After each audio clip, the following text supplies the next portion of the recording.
Syed Zafar Islam BJP से, अनिल यादव कांग्रेस से, Ghanshyam Tiwari Samajwadi party से, रोहित अग्रवाल आरएलडी से और अशोक गांगुली सर पूर्व चेयरमैन सीबीएसई हमारे साथ जुड़ चुके हैं। आप सभी का स्वागत है। अनिल, पहले आपके पास आऊंगा। अनिल, तो क्या आप लोग तैयार हैं? अब जैसा कि हमारे संवाददाता बता रहे थे, अब आप लोग चर्चा के लिए तैयार हैं, गतिरोध खत्म कर रहे हैं। 6 दिन तो संसद विपक्ष ने नहीं चलने दी, अब कम से कम विपक्ष ये मान रहा है कि संसद में चर्चा होनी चाहिए।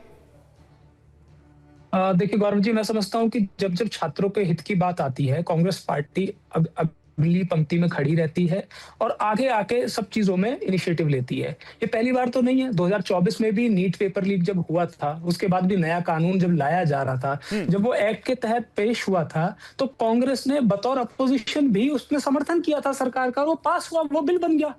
तो समस्या ये नहीं है, समस्या ये है कि भारतीय जनता पार्टी आखिरकार जब ये बिल, जब हम कोई कानून बनाते हैं तो बनाने से इंपॉर्टेंट है कि हम उसे इंप्लीमेंट कैसे करते हैं।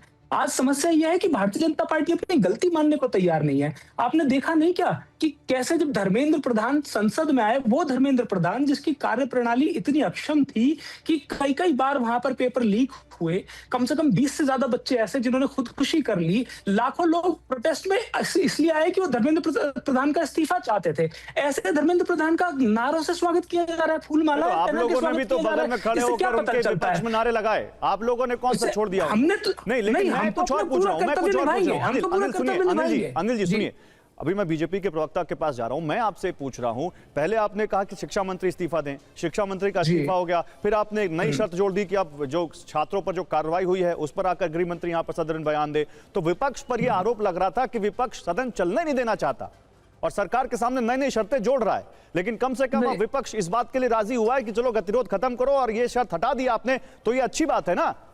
अच्छा गौरव जी, एक बात बताइए, इस देश के अपने बच्चों पे, छात्रों पे आज बिहार में AK-47 चलाई जा रही है, पुलिस बच्चों पर AK-47 से गोली चला रही है, दिल्ली में पैलेट गन चलाई गई, यहाँ पर जो इलेक्ट्रिक बैटन होता है उससे करंट लगाए गए, लाठियां बजाई गई, बच्चियों के गुप्तांग में लाठियां घुसाई गई। आप ये बताइए कि हम ये मांग कर रहे हैं कि ये पुलिस ने किसके आदेश पे किया है, वो बताएं ना। क्या police Delhi police home minister के अंडर नहीं आ रही? तो अगर जब ये होम मिनिस्टर के अंडर आती है तो क्या हमारी ये मांग गलत है? क्या इस देश में अपने ही बच्चों के ऊपर लाठियां चलाई जाएंगी? और हम जब ये आपसे पूछ रहे हैं कि भाई आखिरकार ये किसके आदेश पे हुआ है, उसका जवाब दीजिए। उन पुलिसकर्मियों पे कार्रवाई कब होगी, ये पूछ रहे, तो क्या हम गलत कर रहे हैं? आप ही बताइए मुझे। नहीं, आप पूछ सही रहे हैं, लेकिन आप सदन नहीं चलने दे रहे हैं। खैर, अब गतिरोध टूटा है, अब तो सदन चलेगा। जफर इस्लाम, एक राहत की सांस यहां पर सरकार के लिए। देखिए, हम तो बार बार एक ही बात का जिक्र कर रहे थे कि अगर बच्चों के भविष्य के बारे में वाकई अपोजिशन चिंतित है तो बिल पे चर्चा करनी चाहिए।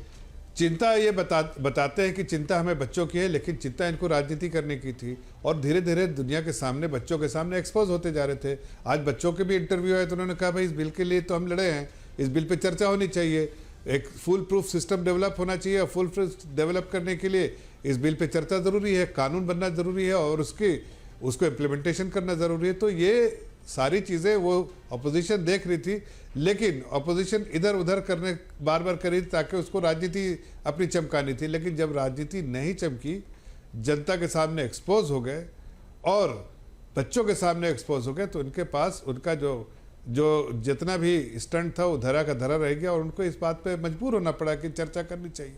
अब वो चर्चा होगा तो जाहिर है सकारात्मक माहौल में चर्चा हो और जो भी हमने इस बारे में चिंता की उनके भी कुछ सुझाव हैं। नहीं तो आप जफर इस्लाम विपक्ष को ये भरोसा दिलाने में कामयाब रहे हैं, या यहां से भरोसा दिला दीजिए कि विपक्ष की जो मांगे हैं, चर्चा के दौरान जो सुझाव आएंगे, सरकार खुले दिल से उनका स्वागत करेगी और जो भी होगा उसको मिलकर एक ऐसा कानून बनाएंगे कि पेपर लीक करने वाले की रूह कांप जाए।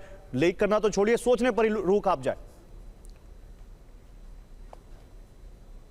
देखिए गौरव जी, मैं फिर से कह रहा हूं और बार बार ये बात को बताना चाहता हूं देश की जनता और खास के युवा पीढ़ी को कि सरकार जो है बिल्कुल खुले दिमाग से सभी के सुझाव को तफसील से सुनेगी, एग्जामिन करेगी और जो बेस्ट सॉल्यूशन होगा, बेस्ट सॉल्यूशन, एक्सपर्ट कमेटी भी बनी है, एक्सपर्ट कमेटी बहुत अच्छे अच्छे लोग आए हैं उसमें और सभी के सुझाव के साथ एक बहुत मजबूत बिल बनाएगी जो देश के भविष्य के लिए को आगे में सुरक्षा देगी। तो हमारे जो युवा पीढ़ी उनकी जो फ्यूचर है उसको सुरक्षित बनाने के लिए ये बिल है और इसमें सबका योगदान होना चाहिए, ऑपोजिशन का, एक्सपर्ट कमेटी का और जो हमारे जो ट्रेजरी बिल का सब जो भी चाहते हैं वो उसको योगदान दे और इसको एक मजबूत बिल बनाने में विपक्ष जरूर इसमें अपना हमें मदद करे, कंस्ट्रक्टिव योगदान सरकार को निभाएगा, मदद करे। अपना मुझे कंस्ट्रक्टिव ऐसा योगदान देगा। एक छोटा सा जवाब। लेकिन मैं आ रहा हूं अभी आपके पास, लेकिन अभी मैं जाऊंगा अशोक गांगुली जी के पास। शिक्षाविद हैं, देश के एजुकेशन सिस्टम को समझते हैं। अशोक जी, मुझे ये बताइए, जो ये पेपर लीक पर सरकार ने अमेंडमेंट बिल पेश किया है आज, आप इससे संतुष्ट हैं? आपको लगता है कि जो सरकार को से छात्रों की जो मांगे हैं, जिसको लेकर इतना बड़ा एजिटेशन हो गया कि पेपर लीक नहीं होना चाहिए, क्या इस कानून से पेपर लीक पर लगाम लग जाएगी? देखिए, ये जो अमेंडमेंट बिल अभी आया है ये स्वागत योग्य है, क्योंकि इसको काफ़ी स्ट्रिंजेंट बनाया गया है और इससे जो बॉडी जो पब्लिक एग्जामिनेशंस कंडक्ट कराती है उनका मनोबल बढ़ेगा और उनमें कॉन्फिडेंस आएगी कि हम इसको एग्जामिनेशन को जो है अच्छी तरह से संचालित कर सकते हैं। किंतु मेरा इसमें एक चीज़ ये मुख्य रूप से ये मानना है कि वर्तमान में जो जिस इशू को लेके ये मुद्दा बना था, एनटीए का ये जो लीकेज था, वो पेपर लीकेज का नहीं था, वो सिस्टम लीकेज का है। जिस सिस्टम पर भरोसा किया गया था, जिस सिस्टम को साथ देना था, वो सिस्टम ने जो है धोखा दिया और जिसके कारण संपूर्ण प्रोसेस जो है जो रेडी थी वो आपका चरमरा गई, वो ध्वस्त हो गई है।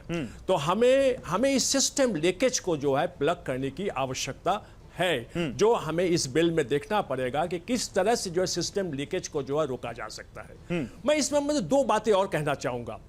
पहली बात यह है कि देखिए, कंडक्टिंग द पब्लिक एग्जामिनेशन जो है ये हाईली प्रोफेशनल टास्क है और ये जो जनरल परसेप्शन है कि एनीवन और everyone can conduct the public examination, ये मिथ है। तो हमें इस पर भी देखना पड़ेगा कि संपूर्ण रूप से ये जो एग्जामिनेशन नहीं, लेकिन अशोक जी, अभी तो अब हाई पावर टास्क फोर्स भी तो सरकार ने बना दी है ना। अपने अपने क्षेत्र के माहिर लोग हैं इस देश को UIAI सिस्टम देने वाले नंदन नीलकणी हैं, इसरो के पूर्व अध्यक्ष हैं। जी हाँ, IIT मद्रास जी हाँ, मैं उसी में आ रहा हूँ, एक से एक लोग हैं। आ रहा हूँ मैं। हाँ, तो इसलिए मैं कह रहा हूं कि हमें संपूर्ण रूप से जनरलिस्ट पर जो है भरोसा न करके हमें स्पेशलिस्ट की ओर देखना पड़ेगा। तो हम उम्मीद करते हैं जो एक हाई पावर्ड कमेटी बनाई गई है, ये तो बहुत स्वागत है, क्योंकि पहले से आ जाना चाहिए। जब एनटीए जब बनी थी तब ये हाई पावर्ड कमेटी आ जानी चाहिए थी। हमें उम्मीद है कि वो इस चीज को देखेगा कि क्या हम जनरलिस्ट से इस प्रकार की पब्लिक एग्जामिनेशन करा सकते हैं या हमें स्पेशलिस्ट को जो है लाना पड़ेगा। ये एक इस बिंदु से मैं कहना चाहूंगा।